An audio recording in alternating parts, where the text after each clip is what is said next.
A grove of red cedars and 15 new townhouse units, a 100-year-old redwood and 4 new townhouses, a giant oak in an 82-unit cluster of mixed-use housing, density and trees, density and green space. As cities like Seattle reconstruct themselves to build housing for a growing population, density and vertical development are the buzzwords. Trees and green space are rarely included in site designs, primarily because construction permits don't require it. But some architects and policymakers recognize that trees are assets and that new development and tree canopy can coexist. Ray Johnston is one of them. What you see ahead of you is this westerly border, and you can see a variety of trees that became part of the design. And that's kind of the unique thing about this project and a lot of our work is the trees we felt were an asset that we could work with that would enhance the character not only of the buildings that we construct on the site, but maintain the character of the neighborhood. So it's really important in that regard. Johnston and his team of designers and arborists developed an entire city block in northeast Seattle with mixed-use residential and commercial development. Where once 2 homes and a nonprofit stood, there are now 82 units. Trees and green space were a part of the design from inception. The giant oak tree there has been there for maybe 100 years. And there are a number of other trees, probably 8 or 9, that are of similar age, and that through negotiations with the city and a willing developer and a very creative arborist, we were able to save a majority of these large trees. The willing developer, in this case Polygon, gave Johnston Architects the green light. Tree preservation for architects usually happens because they recognize trees are community and economic assets. But extreme weather also makes them critical urban infrastructure. Scientists have found trees can lower air temperature by as much as 14 degrees. When heat waves and wildfire smoke are commonplace, neighborhoods without mature tree canopy suffer the most. Trees provide shade and filter pollution. As Johnston looks at a grove of evergreens, vine maples, and shrubs, he says sensitivity to root configurations is critical during construction. We've had the arborist out here frequently as we were doing excavation to make sure that root balls or significant roots were respected. And this is an important factor because it was a customizing of the approach to clearances around these trees, rather than a formula. Formula would be to stay outside the drip line, he says. But if the architect and arborist can agree to trim 15 to 20% of the root ball, a tree that might otherwise have to go can be saved. Come to another neighborhood, and several new developments stand out for their design around existing trees. Davidya Kazberzik, architect and bioregional planner, takes note of a maple on a street once named Chestnut.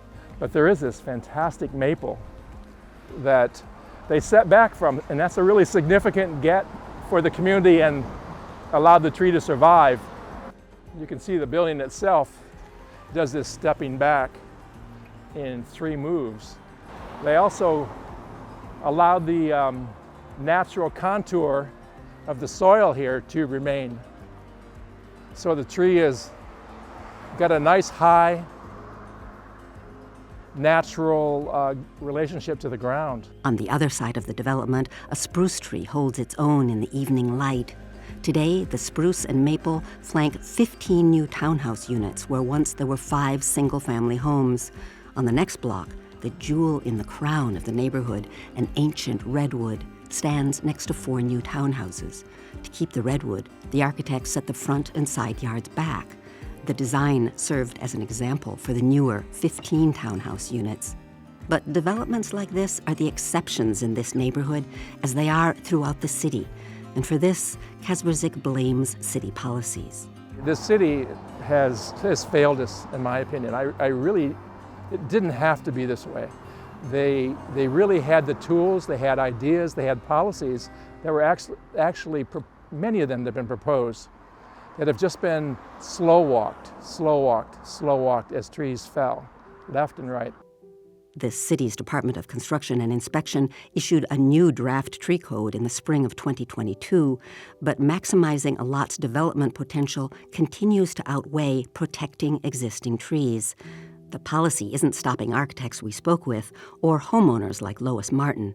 Martin has owned her home in the city's Central District for 25 years and is engaged in a determined effort to save 2 mature trees at risk from a proposed affordable housing development next to her home. I can't think of a reason why we have to pit housing versus trees. The main reason why it is an issue has nothing to do with trees, quote unquote, being in the way, because architects can design around anything. Most of them are brilliant. And so you can find a way to design a building that will allow trees to remain while still providing housing for those that need it.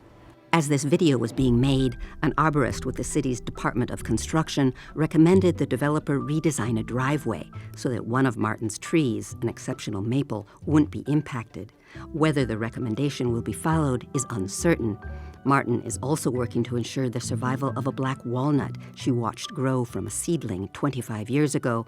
An arborist employed by the developer said it wasn't sustainable, an opinion Martin rejects. So if it can make it and grow to that size and that space, it can survive. It's just a matter of what we're willing to do to ensure that that happens. The city of Seattle lost 255 acres of tree cover between 2016 and 2021. A city assessment found canopy cover was spread unevenly throughout the city, with South End neighborhoods the most adversely affected. As Seattle's tree canopy shrinks, neighborhoods lose the cooling benefits of trees, along with the livability and health benefits they provide.